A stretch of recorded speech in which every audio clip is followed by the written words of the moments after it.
Hi, this is Me Talk Pretty One Day by David Sedaris, and this is the title short story in the novel, or in the collection, rather. Well, I'm just going to edit the beginning right out. This is Me Talk Pretty One Day by David Sedaris, and this is the title short story, Me Talk Pretty One Day. At the age of 41, I am returning to school and have to think of myself as what my French textbook calls a true debutante. After paying my tuition, I was issued a student ID, which allows me a discounted entry fee at movie theaters, puppet shows, and Festiland, a far-flung amusement park that advertises with billboards picturing a cartoon stegosaurus sitting in a canoe and eating what appears to be a ham sandwich. I've moved to Paris with hopes of learning the language. My school is an easy 10-minute walk from my apartment, and on the first day of class, I arrived early, watching as the returning students greeted one another in the school lobby. Vacations were recounted, and questions were raised concerning mutual friends with names like Kang and Latnia. Regardless of their nationalities, everyone spoke in what sounded to me like excellent French. Some accents were better than others, but the students exhibited an ease and confidence I found intimidating. As an added discomfort, they were all young, attractive, and well-dressed, causing me to feel not unlike Pa Kettle, trapped backstage after a fashion show. The first day of class was nerve-wracking, because I knew I'd be expected to perform. That's the way they do it in here. It's everybody into the language pool, sink or swim. The teacher marched in, deeply tanned from a recent vacation, and proceeded to rattle off a series of administrative announcements. I've spent quite a few summers in Normandy, and I took a month-long French class before leaving New York. I'm not completely in the dark, yet I understood only half of what this woman was saying. If you have not Messier or by this time, then you should not be in this room. Has everyone Everyone? Good. We shall begin. She spread out her lesson plan and sighed, saying, "All right then, who knows the alphabet?" It was startling because A, I hadn't been asked that question in a while, and B, I realized while laughing that I myself did not know the alphabet. They're the same letters, but in French they're pronounced differently. I know the shape of the alphabet, idea what it actually sounded like. The teacher went to the board and sketched the letter A. Do we have anyone in the room whose first name commences with an A? Two Polish Annas raised their hand, and the teacher instructed them to present themselves by stating their names, nationalities, occupations, and a brief list of things they liked and disliked in this world. The first Anna hailed from an industrial town outside of Warsaw and had front teeth the size of tombstones. She worked as a seamstress, enjoyed quiet times with friends, and hated the mosquito. "Oh, really?" the teacher said. "How very interesting. I thought that everyone loved the mosquito, but here, in front of all the world, you claim to detest him. How is it that we've been blessed with someone as unique and original as you? Tell us, please." The seamstress did not understand what was being said, but knew that this was an occasion for shame. Her rabbity mouth puffed for breath, and she stared down at her lap as though the appropriate comeback were stitched somewhere along the zipper of her slacks. Alongside the zipper of her slacks. The second Anna learned from the first and claimed to love sunshine and detest lies. It sounded like a translation of one of those Playmate of the Month data sheets.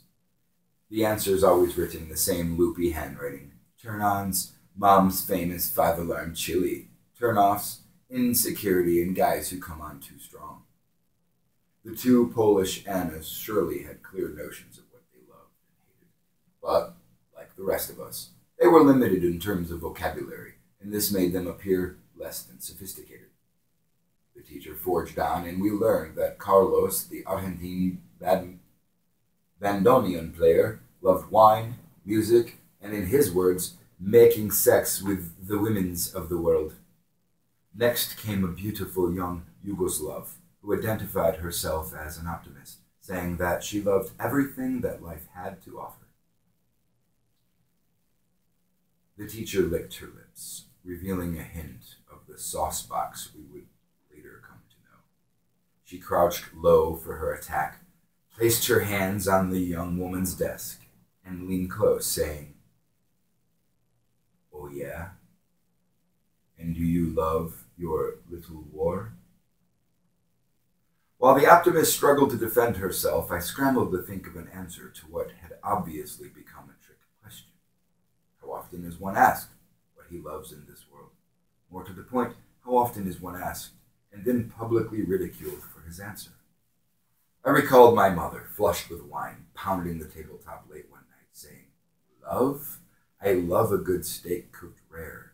I love my cat. And I love..." My sisters and I leaned forward, waiting to hear our names. "Tums," my mother said. "I love Tums." The teacher killed some time, accusing the Yugoslavian girl of masterminding a program of genocide, and I jotted frantic notes in the margins of my pad. While I can honestly say that I love leafing through medical textbooks devoted to severe dermatological conditions, the hobby is beyond the reach of my French vocabulary, and acting it out would only have invited controversy. When called upon, I delivered an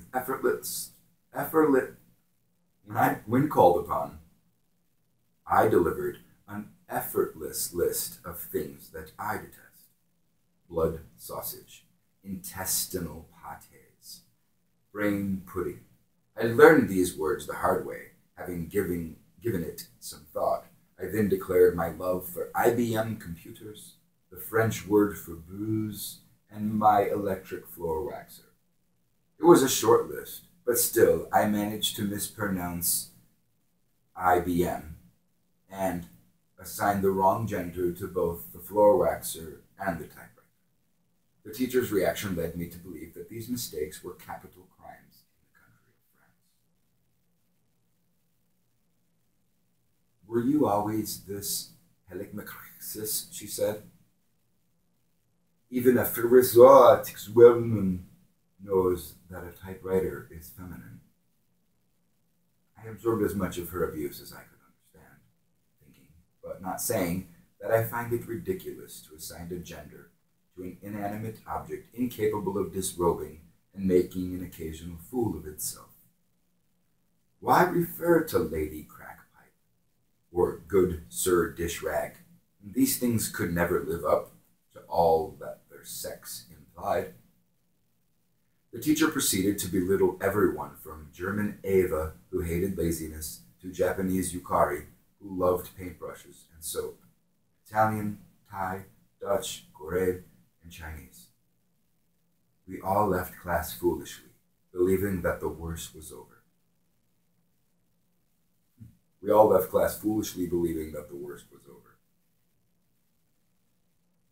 She'd shaken us up a little, but surely that was just an act designed to weed out the dead weight. We didn't know it then, but the coming months would teach us what it was like to spend time in the presence of a wild animal. Something completely unpredictable. Her temperament was not based on a series of good and bad days, but rather good and bad moments. We soon learned to dodge chalk and protect our heads and stomachs whenever she approached us with a question. She hadn't yet punched anyone, but it seemed wise to protect ourselves against the inevitable. Though we were forbidden to speak anything but French, the teacher would occasionally use us to practice any of her 5 fluent languages. "I hate you," she said to me one afternoon. Her English was flawless. "I really really hate you. Call me sensitive, but I couldn't help but take it personally. After being singled out as a lazy I took to spending 4 hours a night on my homework, putting in even more time whenever we were assigned an essay. I suppose I could have gotten by with less, but I was determined to create some sort of identity for myself. David the hard worker, David the cut-up. We'd have one of those complete the sentence exercises, and I'd fool with the thing for hours, invariably settling on something like a quick run around the lake. I'd love to. Just give me a moment while I strap on my wooden leg. The teacher, through word and action, conveyed the message that if this was my idea of an identity, she wanted nothing to do with it. My fear and discomfort crept beyond the borders of the classroom and accompanied me out onto the wide boulevards, stopping for a coffee, asking directions, depositing money in my bank account. These things were out of the question, as they involved having to speak. Before beginning school, there'd been no shutting me up. But now I was convinced that everything I said was wrong. When the phone rang, I ignored it. If someone asked me a question, I pretended to be deaf. I knew my fear was getting the best of me when I started wondering why they don't sell cuts of meat in vending machines. My only comfort was the knowledge that I was not alone. Huddled in the hallways and making the most of our pathetic French, my fellow students and I engaged in the sort of conversation commonly overheard in refugee camps. Sometime me cry alone at night. That be common for I also, but be more strong, you. Much work, and someday you talk pretty. People start love you soon. Maybe tomorrow, okay? Unlike the French class I had taken in New York, here there was no sense of competition. When the teacher poked a shy Korean girl in the eyelid with a freshly sharpened pencil, we took no comfort in the fact that, unlike Hyun Cho, we all knew the irregular past tense of the verb to defeat. In all fairness, the teacher had it meant to stab the girl, but neither did she spend much time apologizing, saying only, well, you should have been video more kitifulu. Over time, it became impossible to believe that any of us would ever improve. Fall arrived, and it rained every day, meaning we would now be scolded for the water dripping from our coats and umbrellas. It was mid-October when the teacher singled me out, saying, "Every day spent with you is like having a cesarean section." And it struck me that, for the first time since arriving in France, I could understand every word that someone was saying. Understanding doesn't mean that you can suddenly speak the language. Far from it. It's a small step, nothing more. Yet, its rewards are intoxicating, deceptive. The teacher continued her diatribe, and I settled back, bathing in the subtle beauty of each new curse and insult. You exhaust me with your foolishness and reward my efforts with nothing but pain. Do you understand me? The world opened up, and it was with great joy that I responded. I know the thing that you speak exact now. Talk me more, you. Plus, please.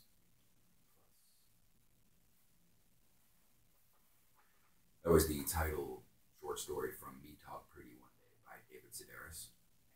And I'm going to upload this unedited video. I just want your comments and thoughts. See if I should keep reading, start doing some editing if it's worthwhile or not. Obviously, excuse me for the poor lighting in here. But thank you very much for watching.